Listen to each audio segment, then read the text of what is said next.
One papyrus, 4 items. 1 slave girl, 600 denarii. 1 set of chains, 20. 1 amphora of oil. 1 burial fee. This isn't a story. It's a bill. Rome's greatness wasn't carved in marble. It was calculated in flesh. Every conquest had a receipt. Every corpse had a price. If you value the record, subscribe. When the ledger closes, the bones still speak. Archaeologists didn't find this papyrus in a temple or a library. They found it in a trash pit, a bundle of documents sealed in dust, filed away like expired invoices. To an untrained eye, it looks trivial. A list of items, a few numbers, an old date. But to historians, it's the most intimate confession Rome ever left behind. Because this wasn't a chronicle of kings, it was a shopping list of cruelty. 2,000 years ago, across the provinces of the empire, tens of thousands of similar receipts were written every day. Some recorded grain shipments from Egypt, others the repair of a merchant's ship, or the payment of gladiator trainers. Yet again and again, in between the olive oil and the livestock, appears the same word: service, slave. The Roman world didn't just trade goods, it traded lives. And it recorded those lives with the same calm precision used to track wine and wool. In one papyrus from Oxyrhynchus, a man named Lucius buys a Greek girl, 15 years of age, without defect. The line below it? 2 jars of honey. In another, a physician charges for bleeding and surgical tools patient deceased. Every document reads like a routine transaction, but each one is a window into the machinery of a civilization that had perfected the economics of suffering. What makes it haunting isn't just the content, it's the tone. There's no emotion, no judgment. The language of empire is bureaucratic, not poetic. The scribe who wrote, "1 slave girl, 600 denarii," probably never met her. She was a number before she was even a name. And in that reduction, in the quiet conversion of a human being into a commodity, lies the real violence of Rome. These papyri don't depict battles or crucifixions. They show something colder, how cruelty survives inside paperwork. Every act of domination was itemized. Every atrocity had an accountant. It's why Rome could endure for centuries. Because its brutality wasn't chaos, it was administration. Today, when we imagine Rome, we think of philosophers, marble columns, and law. But beneath that order ran a nervous system of ink and wax tablets, a record of who was bought, who was buried, who disappeared into the system. The empire's true monument isn't the Colosseum, it's the archive. In the next chapter, we'll open more of those ledgers and see what else the empire's paperwork tried to hide. Because sometimes, the surest way to understand power is not to read its propaganda, but its receipts. The papyrus we began with wasn't unique, it was routine, and that's the horror. Rome's bureaucracy didn't shout its crimes. It whispered them in columns of ink, every line drawn with absolute calm. Beneath those ledgers lay an empire that had learned how to turn every form of suffering into an entry, every wound into arithmetic. Archaeologists describe these records as mundane. They shouldn't. A single account from the city of Pompeii lists, in one breath, repairs to the villa gate, purchase of slave child, and wages for the gravedigger. That juxtaposition, daily life and death existing on the same piece of parchment, tells us more about Roman civilization than any marble inscription ever could. It reveals a world where morality had been converted into management. Rome didn't just invent infrastructure, it invented the infrastructure of cruelty. In the capital's archives, scribes documented the transfer of people as carefully as they recorded taxes. Slaves were leased, insured, and depreciated like tools. A merchant who lost a worker in an accident could file for compensation. A landowner could deduct the loss of property if a slave died in service. Pain wasn't chaos, it was policy. In one legal fragment preserved from the digest of Justinian, the rule is explicit. If a slave perishes in performance of duty, the owner shall be compensated for the value. The word value appears 19 times in that passage. Person, not once. That's the quiet revolution Rome accomplished.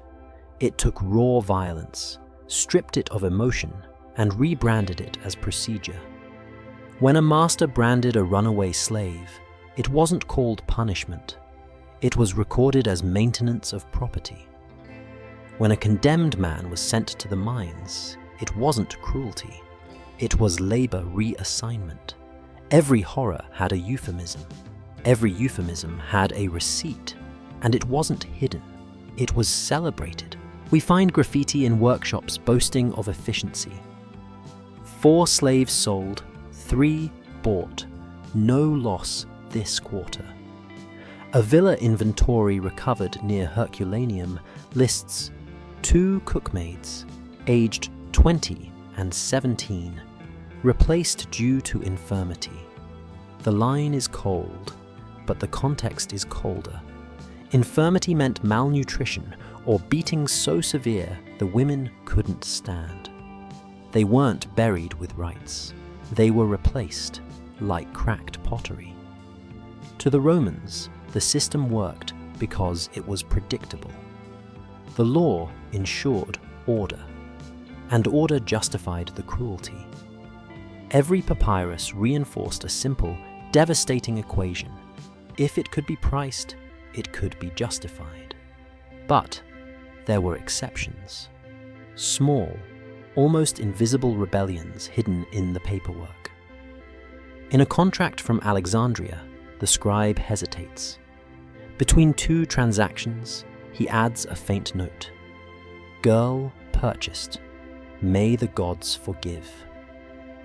It's just 4 words, but they break the monotony of centuries of silence. For a moment, a human voice trembles through the bureaucracy. It doesn't absolve Rome, but it reminds us that even inside the system, someone still saw the blood on the numbers. When modern historians read these fragments, they're often overcome not by outrage, but by fatigue. The same fatigue you feel when reading an endless spreadsheet. That's precisely how the Romans survived their own brutality. They drowned it in paperwork. The ledgers numbed the conscience. They made atrocity look organized, respectable, efficient. Consider the scale. During the height of the empire, scholars estimate that more than 5 million people were enslaved, not as an underclass, but as the engine of the entire economy. The olive oil that lit Rome's streets was pressed by chained hands. The wine that filled senatorial banquets was harvested by men whose names never reached the record. The marble that built the temples of Jupiter was dragged by the condemned. And yet, in the ledgers, all of it balanced neatly under expenses. What makes this unbearable is not the violence itself, but the neatness with which it was managed. In a fragment from the province of Hispania, a financial clerk tallies the year's expenditures. Chains, 40. Replacement slaves, 3. Burial shrouds, 2. He signs his name beneath it. A job well done. 2,000 years later, that signature still gleams in black ink, sharper than any confession could be. It doesn't scream, it doesn't plead, it simply endures. And here lies the deeper question, one that the bones cannot answer, but the ledgers can. Was Rome cruel because it was powerful, or powerful because it learned how to make cruelty routine? That's what makes these papyri terrifying. They show not a civilization in chaos, but one that had turned horror into habit. The accountant who recorded a burial fee did not consider himself part of a moral catastrophe. He was doing his job. The soldier who delivered the slave girl saw no crime, only obedience to law. The merchant who sold her saw no evil, only profit. The entire empire was built on the comfort of collective detachment. When the volcano erupted over Pompeii, it didn't just bury people. It buried the proof of how a society can normalize the unthinkable. Centuries later, when the ash was peeled back, the first things archaeologists found were not statues or jewels, but receipts. The record of what it cost to live, and what it cost to look away. Rome's ruins are silent now, but its ledgers still whisper the same refrain, that the most dangerous evil is not the one that breaks the law, but the one that writes it. In the next part, we turn to the most chilling section of those records, the medical invoices. Because in Rome, even pain itself was itemized, and the price of survival was often written in blood. The human body was Rome's most guarded resource, not just in slavery or labor, but in medicine. Because for every soldier who fell, every slave who broke, and every noble who demanded a cure, there was a price tag. And as the empire expanded, so did its medical marketplace, a system where pain itself became a commodity. When modern historians read the medical receipts from sites like Oxyrhynchus and Herculaneum, they don't see healing, they see an economy of wounds. One tablet records a transaction: payment to physician for incision, cautery, and bloodletting, 4 sesterces, patient deceased. Another lists ointments of pitch and vinegar, prescribed for burns sustained in industrial labor. It's the ancient equivalent of a workplace accident report, except that the patient is described only as servus. Male, approximately 20 years. No name, no family, just a line item between oil and wine. In Rome, pain wasn't something to avoid. It was something to manage, invoice, and reuse. Surgeons reused their tools on dozens of bodies a day, washing blades in wine to dull infection and conscience alike. Hospitals, valetudinaria, were established not for compassion, but for efficiency. These were military hospitals, not sanctuaries. Their purpose was to return soldiers and slaves to service as fast as possible, at the lowest cost. One papyrus fragment even includes a chilling note: patient unfit for labor, recommend disposal. The word disposal was written in the same tidy hand that calculated costs for barley and olive oil. That was the language of empire, precise, emotionless, final. But the cruelty of Roman medicine wasn't always intentional. It was systemic. Their physicians, some trained in Alexandria, others in the legions, were celebrated as pioneers. They studied anatomy, developed surgical instruments, and experimented with treatments that would lay the foundation for later science. Yet those same breakthroughs were built on unthinkable suffering. The Roman word for experiment was experientia, the same root as experience. In practice, it meant one thing: human trials. The philosopher Celsus, whose writings defined Roman medicine, described procedures with almost clinical detachment. The surgeon must cut without pity, and the patient must endure without complaint. Behind that sentence lies an entire civilization's expectation that endurance was virtue, and agony was proof of obedience. Imagine the scene inside a Roman infirmary: a dim room, stone tables, a bronze scalpel placed in fire not to sterilize it, just to heat the blade. A soldier holds down the patient's shoulders while another pours vinegar into the wound. The doctor records the cost of the instruments, the bandages, and the labor. He doesn't record the screams. When archaeologists uncovered medical kits from Pompeii and Rimini, forceps, bone saws, hooks, they found something more disturbing than the tools themselves: repair receipts. Handle replaced, blade resharpened, 2 cestices. Pain had a maintenance cost. And yet, this system survived for centuries because it worked for Rome. By transforming suffering into procedure, the empire built a model of control more durable than any legion. The idea that pain could be organized. A soldier's endurance became the measure of discipline. A slave's silence became proof of order. The body was not sacred. It was a resource to be taxed, drained, or replaced. But the receipts never lied. Some of them reveal the contradictions that law and ritual tried to hide. In one document, a noblewoman pays for the burial of one servant, cause medical misadventure. In another, a gladiator school bills the state for bandages, oil, and substitute fighter. Death wasn't a tragedy. It was an operational cost. Even temples participated. Priests sold miracle cures and recorded each offering in ledgers. Goat sacrifice for fever, 3 denarii. Candle for protection, 1. Healing was faith-based commerce, another column in Rome's eternal balance sheet.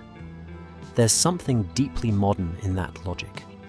Because when we reduce pain to paperwork, it no longer feels like cruelty. It feels like progress. Rome mastered that illusion 2,000 years ago. It didn't need to hide its suffering. It simply outsourced it to record keepers. Today, those papyri read like the invoices of a civilization addicted to control. They show how the empire's obsession with order infected even the realm of the flesh. To bleed was to serve. To endure was to pay. And every scar, every surgery, every silent death left behind a receipt. But among these records, a few fragments stand out. Scraps of humanity fighting to breathe through the ink. One letter from a physician to his apprentice reads, "The man screamed longer than expected. Remember, mercy wastes time." It's a small sentence, but it exposes the empire's core philosophy. Efficiency over empathy, procedure over pain. When the ashes of Vesuvius preserved those words, they preserved more than a culture. They preserved its conscience, or perhaps the absence of one. Because Rome's genius wasn't just in conquering territory, it was in conquering meaning, in turning agony into arithmetic and calling it civilization. In the next part, we'll see how that arithmetic extended beyond life itself. Because in Rome, even death had a budget, and the grave was just another transaction. In Rome, even the grave was monetized. Death wasn't an ending. It was an invoice. And like every other service in the empire, it came with options, fees, and receipts. Archaeologists digging near the Appian Way once found a tablet listing standard burial services. It read like a menu: washing of body, 2 denarii, shroud and rope; 4, coffin of pine; 10, quicklime for decay; 1, disposal of remains upon negotiation. A civilization that worshipped gods of honor and eternity had managed to turn mortality itself into a business. For the wealthy, this system was magnificent. Tombs lined the roads leading into Rome, each one a marble resume of status. The inscriptions promised immortality through stone, and their prices reflected it, up to 1,000 denarii for a mausoleum, plus annual upkeep. The rich didn't fear death, they franchised it. But beneath that grandeur was another world, the invisible economy of the poor, the enslaved, and the unwanted. They didn't get tombs, they got pits. The Puticuli, vast communal graves outside the city walls, were filled by the hundreds every week. Workers dumped bodies by torchlight, paid by the load. The wages are still recorded. For each burial cart, 1 denarius. For each 100 bodies, bonus of 2. This wasn't sacrilege, it was logistics. Rome's dead were managed with the same efficiency as its grain or sewage. Corpses were collected at dawn, cremated in bulk, or dissolved in lime. Their ashes mixed in the soil that later nourished vineyards. Every process had a ledger. Every absence had a price. One papyrus from the outskirts of Naples lists a transaction that reads almost absurdly mundane. Oil for lamps, night burial, 3 amphorae. Payment to diggers, 8 denarii. Disposal of excess remains, 1. No names, no prayers, just expenses. It's a chilling reminder that death in Rome wasn't sacred. It was scheduled. And yet, the empire celebrated itself as the pinnacle of civilization. Roman law, meticulous and revered, detailed everything about burial rites. Who could be buried within city limits? Who paid the funeral tax? Who inherited the tomb? The Lex Cornelia de Sepulchris prohibited graves inside Rome proper to preserve public health and dignity. But that dignity was selective. It didn't apply to slaves, criminals, or the poor. They were unrecorded, unclaimed, or simply disposed. To the Romans, this wasn't cruelty, it was order. The receipts reflect that belief. One reads, for 1 slave deceased during transport, fee for loss, 200 sesterces, burial unnecessary. Another, payment to handler for pit maintenance, add quicklime. The tone is mechanical, but the meaning is devastating. Even in death, hierarchy persisted. Some bodies earned marble, others earned ash. Yet, amid that indifference, traces of defiance survive. A small inscription found in a workers' cemetery near Ostia reads, "He died free, though the law denied it." Someone, perhaps a friend or fellow slave, carved those words illegally. The empire erased his name, but not his message. It's easy to imagine Rome as cruel because it was ancient. But cruelty wasn't a byproduct of time. It was a function of efficiency. The empire turned every necessity, birth, labor, sickness, death, into a ledger of transactions. In that sense, the burial system wasn't an aberration. It was the final expression of Roman logic. Even grief was managed. Professional mourners, praefici, could be hired to cry on command. Their rates are preserved. For 1 day's lamentation, 3 denarii. For each additional hour, 1. Sorrow had an hourly wage. At elite funerals, actors wore wax masks of ancestors, parading through the streets as if history itself could be rented. It was theatre, not mourning.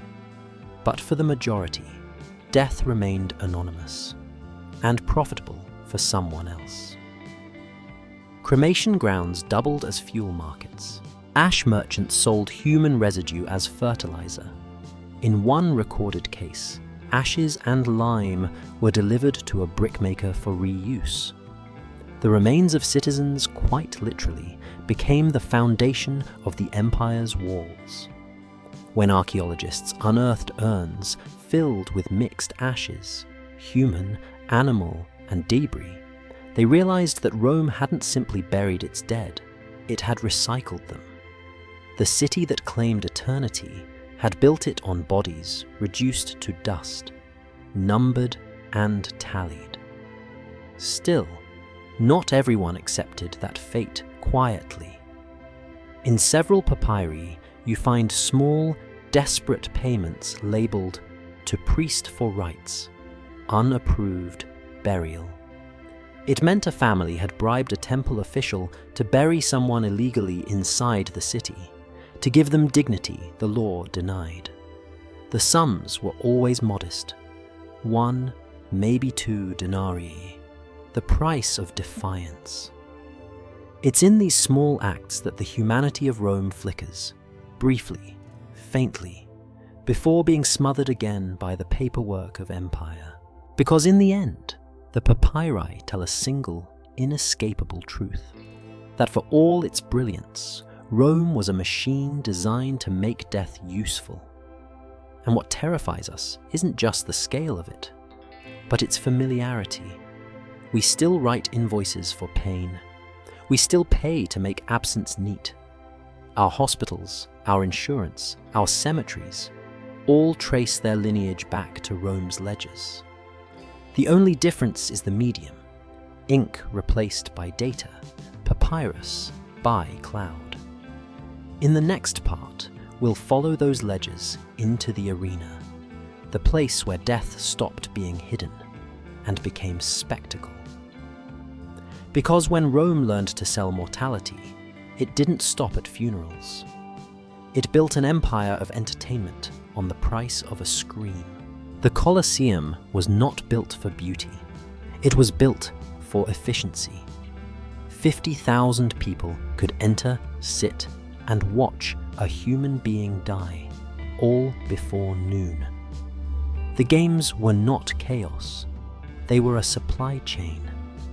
Every death had a cost center, a logistics team, and a receipt. And when archaeologists unearthed the Rationes Ludorum, the accounts of the games, they realized the arena wasn't a monument to courage. It was a spreadsheet of slaughter. One record from the reign of Titus reads, "For the games of dedication, 9,000 beasts, 2,000 men, oil, sand, and lime for the arena, 4,000 cestices, blood removed daily." That last line is real. Blood removed. The empire that engineered aqueducts to move water across continents had also engineered a drainage system for death. Behind the scenes, the Colosseum was an industrial operation. Carts rolled in from the Tiber docks each morning, carrying animals from Africa and slaves from everywhere else. Chains, whips, pulleys, cages, all requisitioned, itemized, maintained. The ledgers record deliveries the way modern factories record shipments.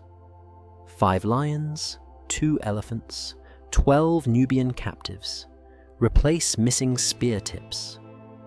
Spectacle required supply, and supply required suffering.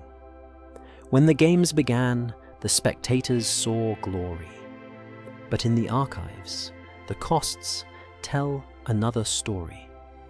maintenance of cages, 8 sesterces, replacement of animal handler, 1 slave, reward to executioner, 3. Every cheer in the amphitheatre had already been priced. Rome called the games munera, duties. They were supposed to honour the gods and remind citizens of the empire's strength. But beneath the rituals of entertainment was the same economic logic that governed its markets and wars: efficiency, predictability, profit. A gladiator wasn't a hero, he was an investment. The ludi magistri, the managers of gladiator schools, signed contracts with the state, specifying the number of men to fight and die. Each one came with a clause. If the fighter dies prematurely, owner shall be compensated for loss of property. The law treated men as assets, not lives. When a gladiator fell, the crowd saw tragedy. The accountant saw depreciation. We often imagine the Colosseum as Rome's moral collapse, a theatre of cruelty that stood apart from its civilized world. But the papyri prove the opposite. The games were the logical endpoint of the Roman system, the same mindset that turned slaves into inventory and bodies into bills, turned violence into spectacle. The numbers alone reveal the scale. During the 103-day inauguration of the Colosseum, over 9,000 animals and thousands of prisoners died. Feeding those beasts required hundreds of workers, dozens of ships, and an entire supply network stretching from Numidia to Gaul. Grain for soldiers, hay for elephants, iron for chains. Everything cost something, and everything was tracked. Even the sand, changed daily to absorb the blood, was listed in the accounts. Sand replacement, 25 cartloads per day. Rome's genius wasn't just in killing, it was in making killing sustainable. Behind the emperor's throne, scribes sat with styluses and wax tablets, recording each match, each injury, each execution. Their work turned the ephemeral, the scream, the blow, the silence, into numbers. And when those numbers balanced, Rome called it justice. Yet, among those records, a few lines fracture the monotony. In one fragment from the province of Asia, an official notes, spectators complained of excess slaughter, games shortened, expenses reduced. Even cruelty had an efficiency threshold. When the spectacle became too expensive, Rome cut back. Not out of mercy, but out of fiscal prudence. The games were not madness, they were accounting. A system of controlled brutality designed to reinforce the empire's central illusion that law and order could coexist with blood and applause. Every actor in this system had their part. The emperor, the sponsor, the executioner, the crowd. No one was innocent. Senators competed to fund grander games, their names etched into marble in exchange for corpses. Vendors sold wine and fruit in the stands, while men bled below. And the scribes, the quiet hands of empire, ensured that every death was properly recorded, every expense properly justified. Rome never asked whether it was right. It only asked whether it was paid for. That's what makes these documents unbearable to read. Their perfection. Each line adds up. No missing figures, no moral margin of error. In a world that measured greatness by order, cruelty had to be orderly. Centuries later, when archaeologists uncovered the arena's underground machinery, the pulleys, the cages, the trapdoors, they marveled at the engineering. Few noticed that these mechanisms mirrored the empire itself, efficient, invisible, and devoted to control. The Colosseum wasn't Rome's disease, it was its diagnosis. A culture that had learned to manage horror until horror became habit. And as the crowd roared above, the accountants below balanced the ledgers, ensuring the numbers matched the deaths. Because for all its glory, the Empire of Rome was built on one unbreakable principle. If it could be counted, it could be justified. In the next part, we'll open another kind of ledger, one written not in blood, but in prayer. Because when pain became profitable, even the gods got their share. Long before banks, Rome had temples. And temples, in their quiet stone grandeur, were not only houses of gods, they were vaults. They kept gold, contracts, wills, even human pledges. Faith wasn't free, it was financed. When archaeologists unsealed the underground archives of the Temple of Jupiter on the Capitoline Hill, they didn't find hymns or scrolls of philosophy.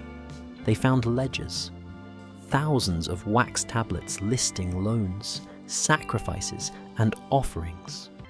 One of them, dated to the early 1st century, reads with chilling simplicity. For the favor of Mars, 1 ox and 1 virgin, payment rendered in full. Another adds, 2 goats and 1 boy in exchange for victory at sea.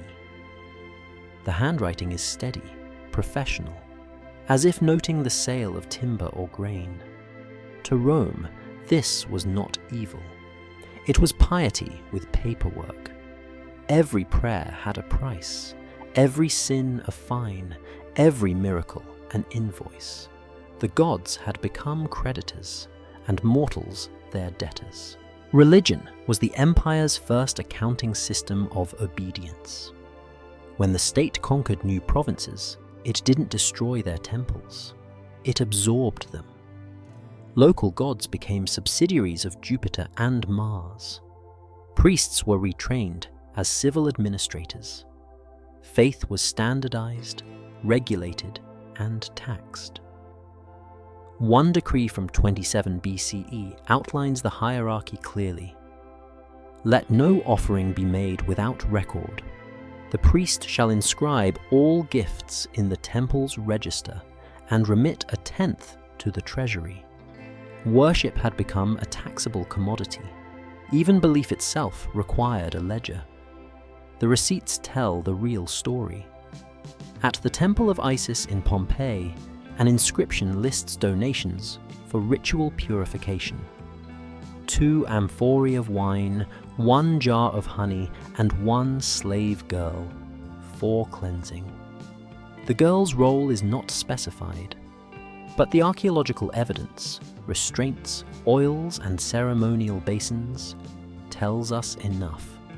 Rome sanctified domination. It called it renewal. And the system worked because it gave people comfort. For every soldier who slaughtered, there was a priest who absolved. For every master who branded flesh, there was a sacrifice to wash away the stain. The ledger of sin and payment ran parallel to the ledger of commerce. 2 halves of the same empire, one in marble, one in blood. Priests became accountants of the soul. They recorded who gave, who withheld, who defaulted on piety. One surviving papyrus from Alexandria lists arrears in sacrifice beside arrears in tax. The same word, debitum, describes both spiritual and financial debt. The Romans saw no distinction between sin and deficit. Both required repayment. This is where the empire's genius turned into something almost theological. It made morality measurable. Even death didn't cancel what was owed. Funeral inscriptions often include posthumous entries.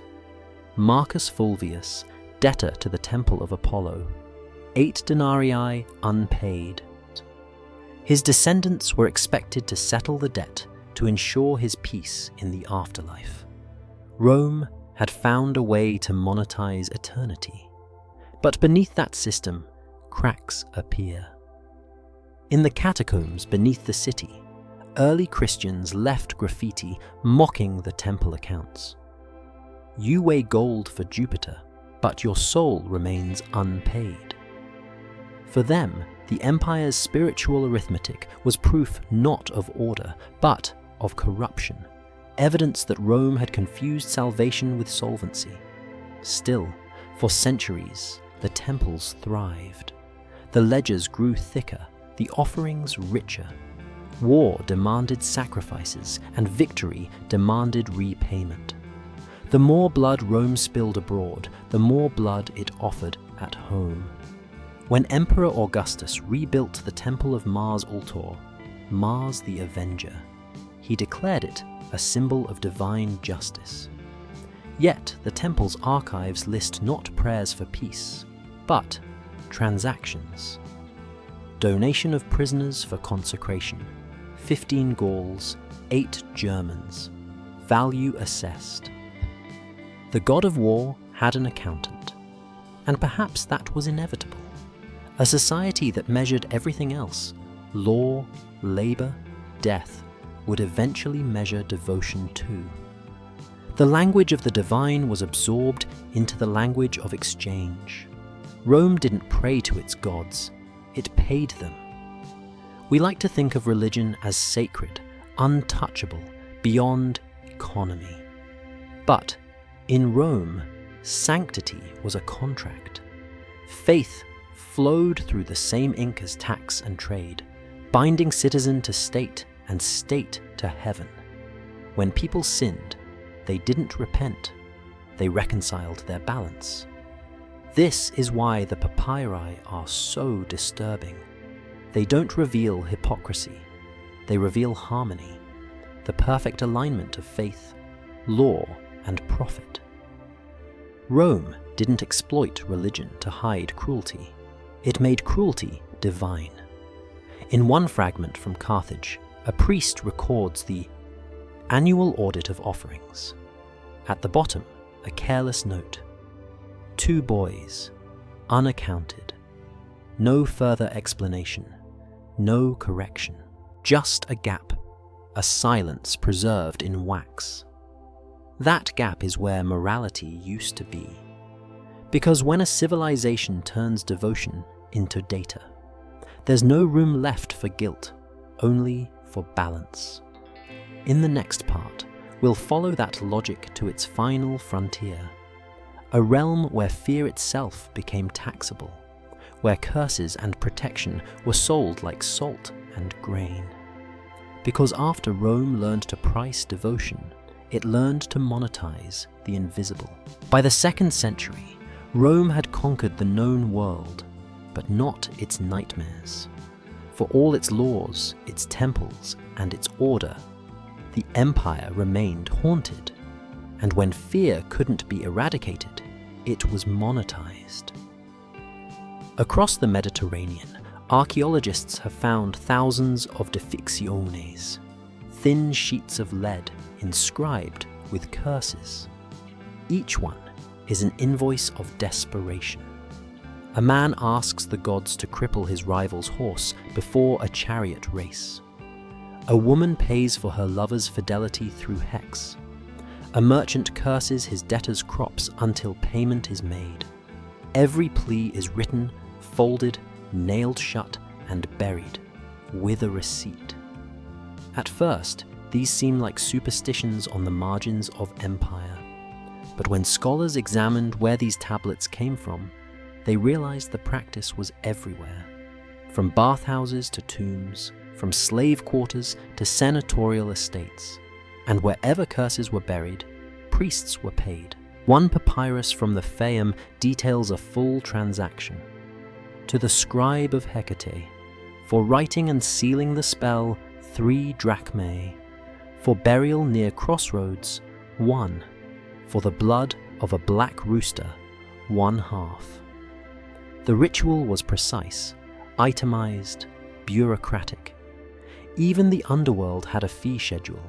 Rome's empire of reason had learned to sell irrationality, and it did so with astonishing organization. Magical services were advertised at markets, carved into walls. For love, victory, protection, inquire at the temple steps. Scribes specialized in different deities: Mars for vengeance, Hecate for fear, Venus for passion. Each profession had a fixed price.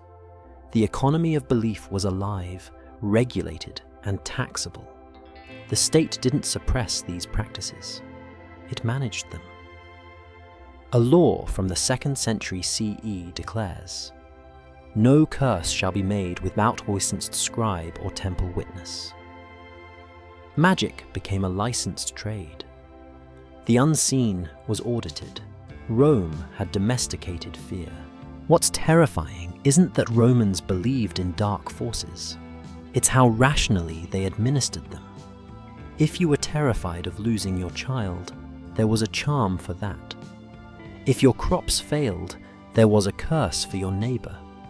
If your heart was broken, there was a talisman against grief. Each transaction gave people control over the uncontrollable and gave someone else profit.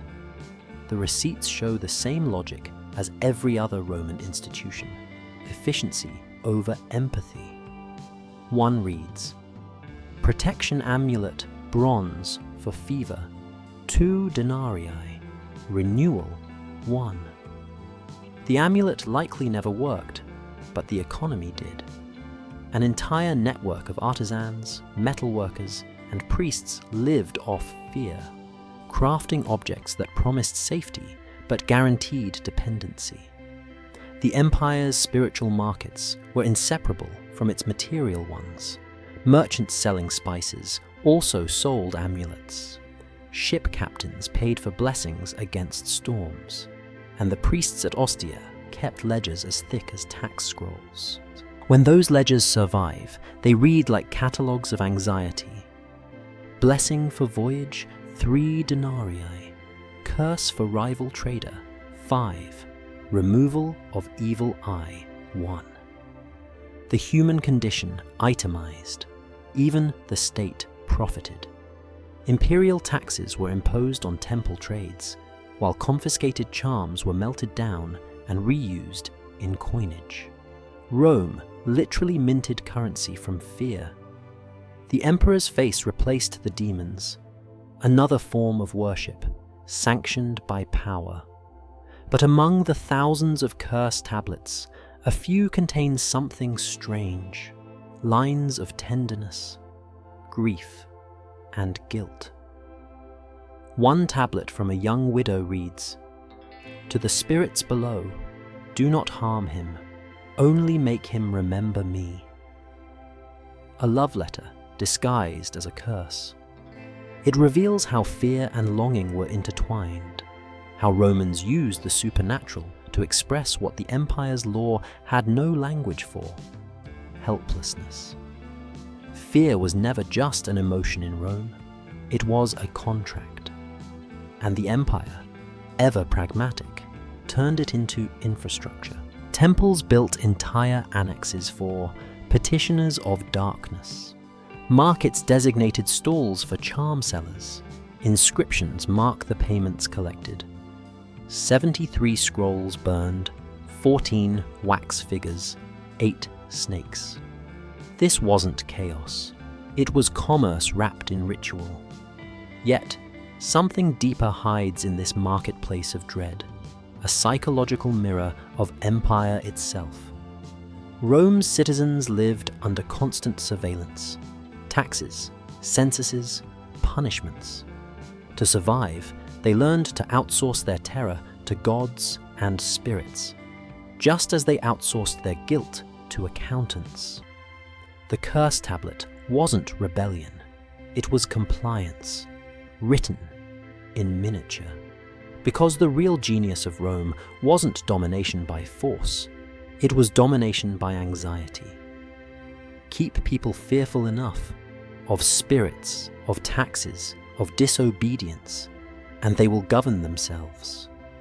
The papyri, the ledgers, the curse tablets, they all share the same architecture: names, values, signatures. Together they formed a nervous system of empire, regulating not just bodies, but belief. In the end, every emotion, love, grief, vengeance, terror, had a market price. Even hope.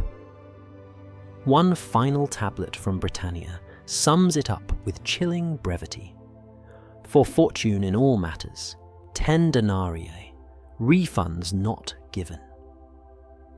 2,000 years later, the phrase could sit comfortably on any contract.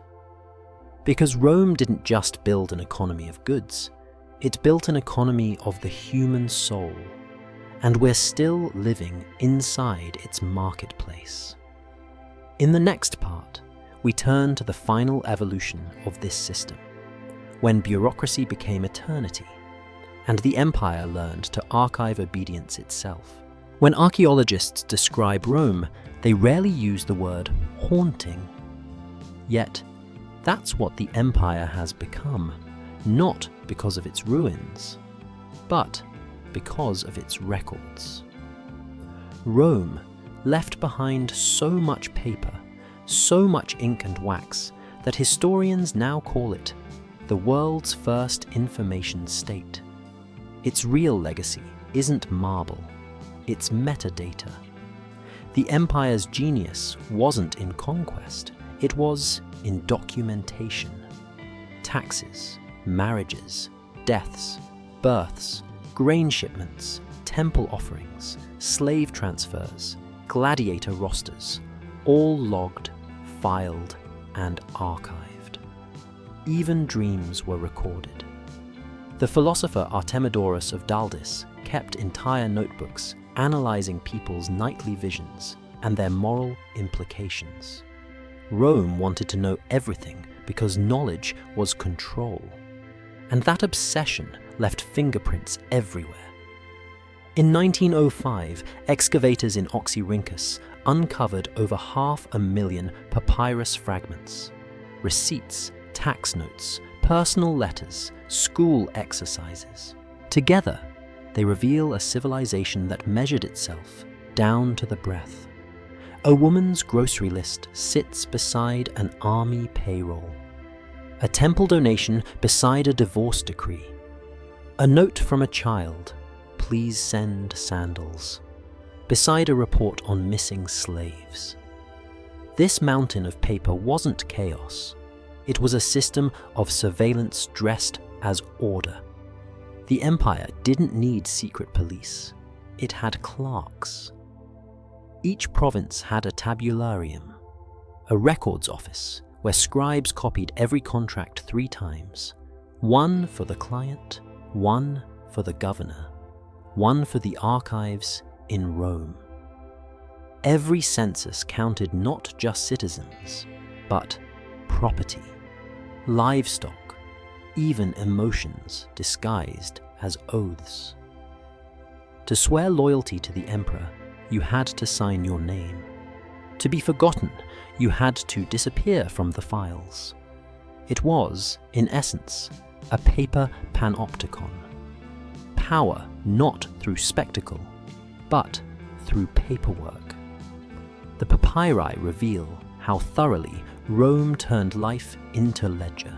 In one register, a scribe records manumission of 2 slaves, declaration of gratitude by master, taxes remitted. Another reads, registration of widow's home, grain quota adjusted, child adopted. On the surface, it looks benevolent, administrative care. But beneath that care lies control. Each transaction tightened the empire's grip, binding every citizen to the system. To live in Rome was to be accounted for. To die unrecorded was to vanish twice, once from life, once from history. And that's the true brilliance and horror of Roman bureaucracy. It didn't need to kill rebellion, it could erase it. When the historian Tacitus lamented that nothing escapes the register, he wasn't exaggerating. Every aspect of existence had been captured, priced, and archived. Rome's ledgers didn't just manage the economy, they managed identity itself. Even language bowed to administration. The Latin word ratio, which once meant reason, came to mean account. Rationality became bookkeeping. Thought became record.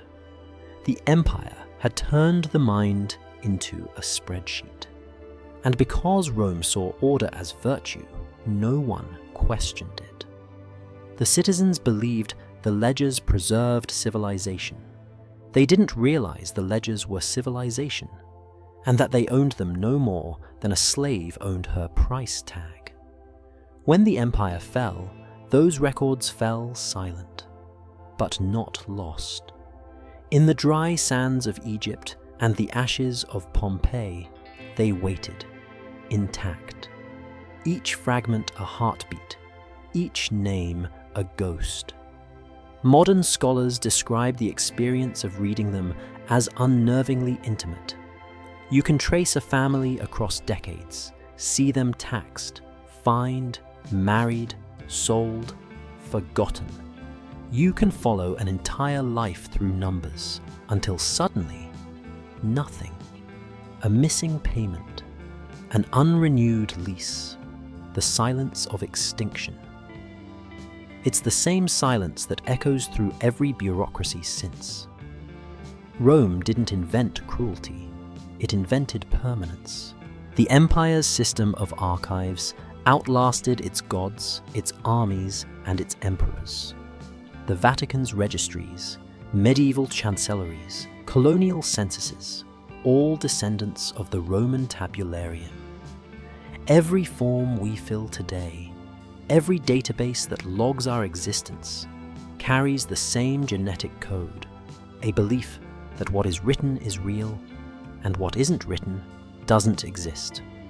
That's why the papyri still feel alive. They are not relics, they are ancestors of the systems we still serve. And they whisper a question that history hasn't answered. When did administration stop being protection and start being submission? Because somewhere in the empire's obsession with order, humanity inverted. People no longer used the system, they became data for it. The philosopher Seneca once wrote, "We measure life by the ledger, not the soul." He meant it as satire. Rome took it as instruction. And 2,000 years later, our ledgers have only changed in form, not in function. Ink became code. Clay became cloud.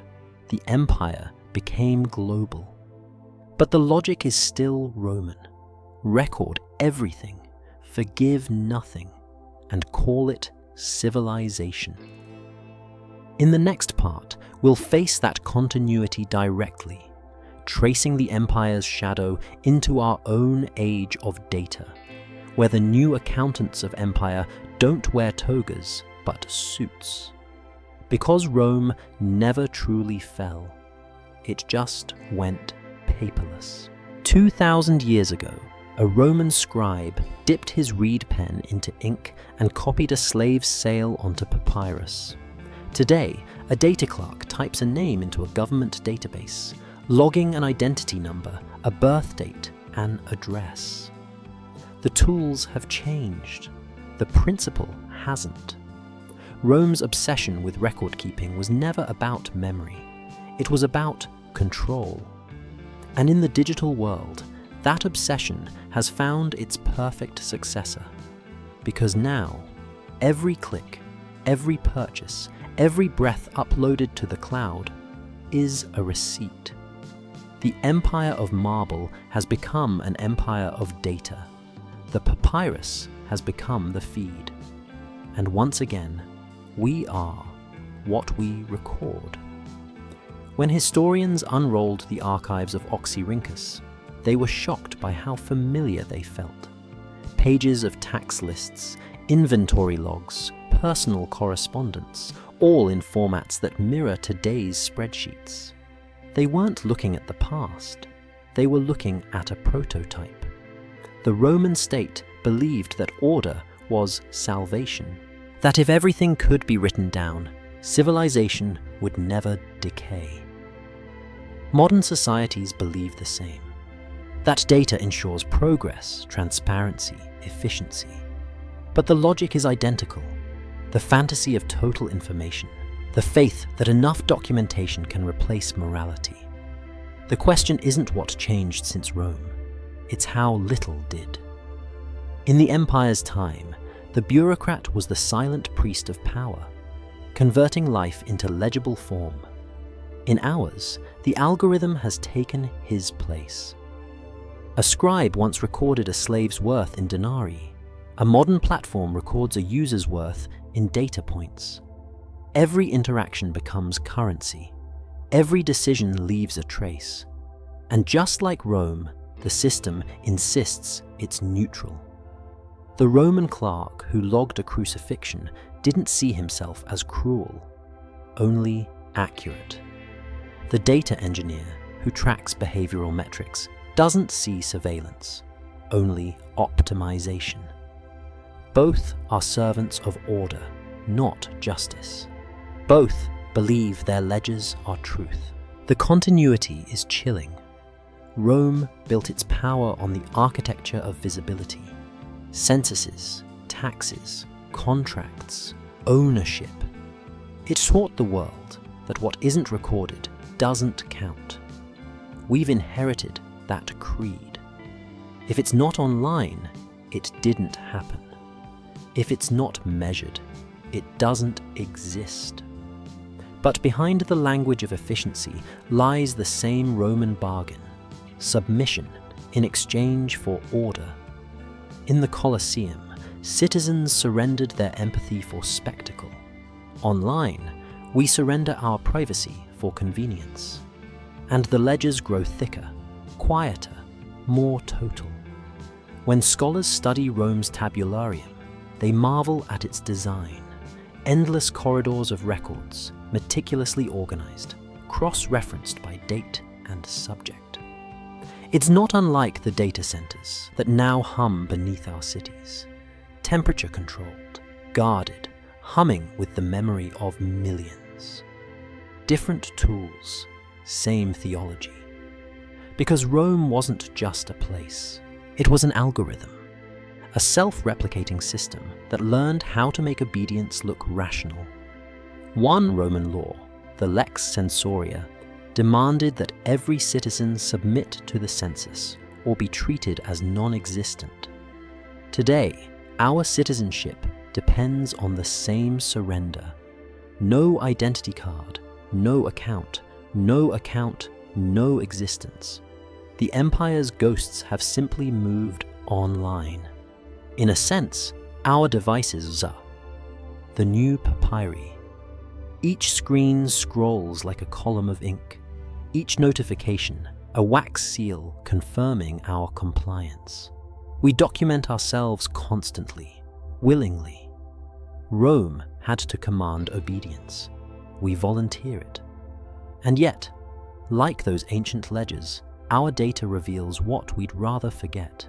The biases in algorithms, the exploitation behind our technology, the invisible labor of those who mine the minerals and assemble the machines, all echo the hierarchies of Rome. The infrastructure of empire hasn't vanished, it's been digitized. If a Roman accountant could walk into one of our data centers, he'd understand it instantly. Rows of silent servers cataloging billions of lives. He wouldn't call it progress, he'd call it home. Because the Roman genius, the will to organize every aspect of life, never died. It just became globalized, faster, more precise. We are still living inside the same architecture, only now the walls are made of code. But the question remains, when did we stop being the authors of our records and become their subjects? At what point did our ledgers start owning us? Rome believed its paperwork would preserve eternity. It didn't. It only preserved obedience. And when the empire collapsed, its archives survived, proof that data outlives the hands that create it. So, what will our archives say about us? When future archaeologists sift through the digital ruins, deleted files, lost passwords, fragments of messages, what will they conclude? That we were free? Or that we built our own Colosseum out of glass and light and watched ourselves inside it? Because that's what the papyri warned us. The empire's cruelty was never just physical. It was administrative. And once cruelty learns to document itself, it doesn't need to scream. It just needs to function. In the next part, we'll return to Rome's final lesson, the paradox that began it all. How a civilization that worshipped law and order ended up erasing compassion, and why, 2,000 years later, its bones and its ledgers are still arguing over which one mattered more. It begins and ends with silence. The silence of bones, the silence of ink. Rome's storytellers praised the glory of empire, but its accountants left the truth, written in margins, buried in archives, waiting to be unearthed. And when we finally read them, the question that haunted every part of this story returns. How did a civilization that worshipped law, discipline, and order end up making cruelty its routine language? The answer isn't in the blood, it's in the balance sheet. Because Rome didn't collapse from corruption or invasion, it collapsed under its own paperwork. The empire grew so vast, its bureaucracy so enormous, that by the 3rd century CE, entire cities were staffed not by farmers or merchants, but by scribes. Records had become religion. Governors hoarded ledgers like relics. Citizens queued to declare their property, their families, their deaths. Taxes were recalculated, censuses redone, decrees recopied. No one remembered why, only that the records had to be perfect. That perfection was Rome's last delusion. The empire that once ruled the world with legions now ruled it with ledgers, and every entry it made in pursuit of control became an epitaph. Archaeologists today can track the death of Rome not through ruins, but through receipts. As the 5th century approached, the handwriting changes. Letters grow shaky, ink thins, the math stops balancing. The empire was dying, and even its accountants knew it. One papyrus from Egypt, dated 431 CE, ends mid-sentence. 2 amphorae of oil for the temple, 1 payment for... then nothing. The scribe's pen hesitated, and never resumed. That fragment is the empire's obituary, not written in stone, but interrupted in ink. When the legions retreated, the Colosseum fell silent, and the temples closed their doors. Rome didn't disappear overnight. It simply lost the ability to write itself. And when it stopped recording, it stopped existing. Yet what remains, the papyri, the curses, the invoices, still pulse with life. They speak not of emperors and conquests, but of the price of being human inside a machine that called itself eternal. Because that's what the Roman ledger really was, a mirror. Every entry, every slave purchased, every body disposed, every tax remitted, reflected not barbarism, but belief. The belief that order justified suffering, That precision could redeem brutality. That civilization meant turning chaos into calculation. Rome's greatest invention wasn't the road or the aqueduct. It was the moral algorithm. If something can be recorded, it can be rationalized. And that's why its ruins still feel familiar. Because we've inherited the same reflex. We count more than we understand. We measure more than we feel. We document more than we remember. Our servers hum where Roman scribes once scratched their styluses. Our spreadsheets grow where their ledgers once swelled. We call it progress. But the papyri whisper otherwise. In the dust of Oxyrhynchus, one final record stands apart. A clerk, weary from repetition, wrote in the corner of a tax list, "So many names, none remembered." He couldn't have known that 2 millennia later, his words would describe all of us. Because the ultimate tragedy of Rome isn't that it died, it's that it worked. Its system of obedience was so complete, so seductive, that the world copied it. Every census, every form, every digital signature today carries Rome's ghost. The conviction that control is civilization. And yet, among the ruins, there's one form of resistance that no ledger could erase: the body. Bones tell what the ledgers omit.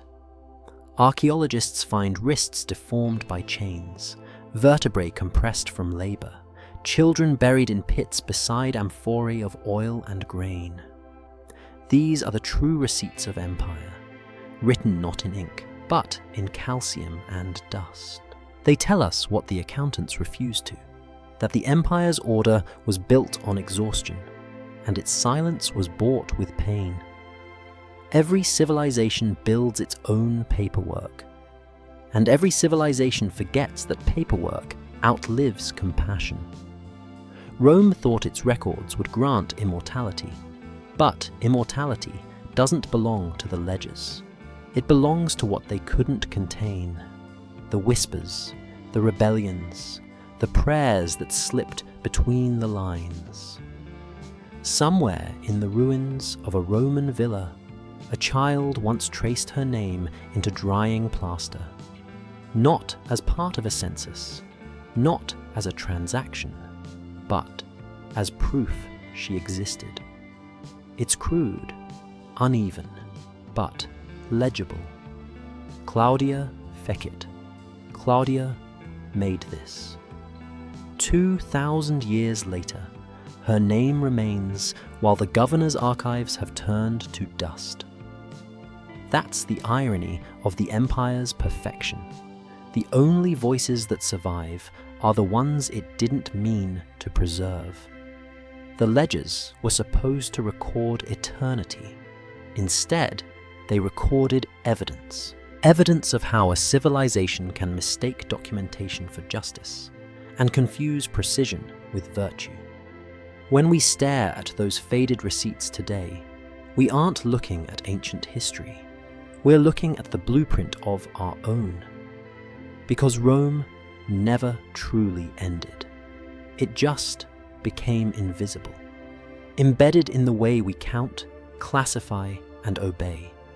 Its gods are gone, but its logic endures. And so the question remains. The same question the papyri ask through their brittle silence. If the cost of civilization is empathy, who's still willing to pay the bill? If you value the record, subscribe.